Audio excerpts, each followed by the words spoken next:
আলাইকুম রহমতুল্লাহ। চলুন কোরআন থেকে গল্প শুনি। আল্লাহ তাআলা সূরা বাকেরার 261 নম্বর আয়াতে ঘোষণা করেন বান্দাদের জন্য সুসংবাদ দান করেন বান্দাদেরকে। মাসালুল লাযীনা ইউনফিকুনা আমওয়ালাহুম ফিস সাবিলিল্লাহি কামাসালি হাব্বাতিন আমবাতাত সাবআ সানাবিলা ফি কুল্লি সুমবুলাতিন মিআতু হাব্বা। আমার আয়াতের এই অংশটুকুই যথেষ্ট। আমরা এখান থেকে একটা গল্প শুনবো।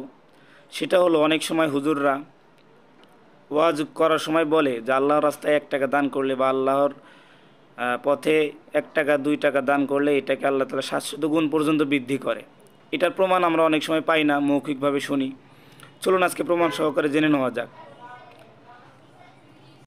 আল্লাহ তাআলা বলেন সূরা বাকারার 261 নম্বর আয়াত, যেটা আমি তেলাওয়াত করলাম একটু আগে, তার অর্থ বলি আমি। যারা নিজেদের ধন সম্পদ আল্লাহর পথে অর্থাৎ তার আনুগত্যের জন্য ব্যয় করে, তাদের এই ব্যয়ের অবস্থার উপমা বলতে এখানে উদাহরণ হলো, যেন তারা 1 টাকা দান করলো বা কোনো কিছু আল্লাহর রাস্তায় দান করলো, তার উপমা হলো একটা শস্য বীজ। অর্থাৎ যে কোনো একটা শস্য বীজ যেটাই হতে পারে, আপনি যেটাই নেন। আমরা যদি ধানের কথা ধরি, ধানও নিতে পারি। মনে করেন একটা ধানের বীজ, এবং এই শস্য বীজ থেকে 60টি শীষ উৎপন্ন করে। অর্থাৎ যে ধানটা আপনি গাড়ছেন, এই ধান থেকে অবশ্যই গাছ হবে। গাছ থেকে কমপক্ষে ওইটাতে কয়টা শীষ হবে? মনে করেন আপনি 60টা শীষ হলো, এবং প্রতিটি শীষে রয়েছে 100 শস্যকণা। আল্লাহ তাআলার আয়াতই বলছেন যে প্রত্যেকটা শীষে রয়েছে 100 শস্যকণা। তাহলে একটা বীজ বপন করলে একটা বীজ থেকে গাছ হয়, গাছের 60টা শীষ হয়, এবং প্রত্যেকটা শীষে 700টা করে আবার বীজ হয়।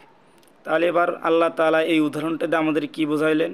যে আল্লাহর রাস্তায় 1 টাকা ব্যয় করা বা কোনো কিছু ব্যয় করা একটা বীজের মতো। অর্থাৎ যেরকমভাবে একটা বীজ বপন করলে দুনিয়াতে ওই বীজ থেকে গাছ হয়, গাছে আবার 60টা শীষ হয়, এবং প্রত্যেকটা শীষে 100টা কইরা শস্য দানা থাকে। তাহলে তুলনামূলক ওই একটা থেকেই 700 গুণ বৃদ্ধি হয়ে গেল। এটাই তার প্রমাণ। কিন্তু এই আয়াতে শেষে আল্লাহ তাআলা আরও বলেন যে ওয়াল্লাহু ইউযাইফু লিমান ইয়াশা। আল্লাহ তাআলা যাকে ইচ্ছা করেন তাকে এর থেকেও দ্বিগুণ দান করেন। কেননা আল্লাহ তাআলার দানের পরিসীমা বিস্তৃত, অধিক। আল্লাহ তাআলা চাইলেও যে কাউকে এর অধিকও দিতে পারেন। এটা তো শুধু নমুনা স্বরূপ। এর থেকেও কোটি কোটি গুণ বেশি আল্লাহ তাআলা দিতে পারেন। সুতরাং আমাদের উচিত আল্লাহর রাস্তায় বেশি বেশি করে সদকা করা, ব্যয় করা, আল্লাহর রাস্তায় গিয়ে বেশি বেশি টাকা ব্যয় করা। যদি আজকের গল্প আপনাদের ভালো লাগে, তাহলে অবশ্যই ভিডিওটিতে একটি লাইক এবং অন্যের কাছে শেয়ার করে দেবেন। আসসালামু আলাইকুম রহমতুল্লাহ।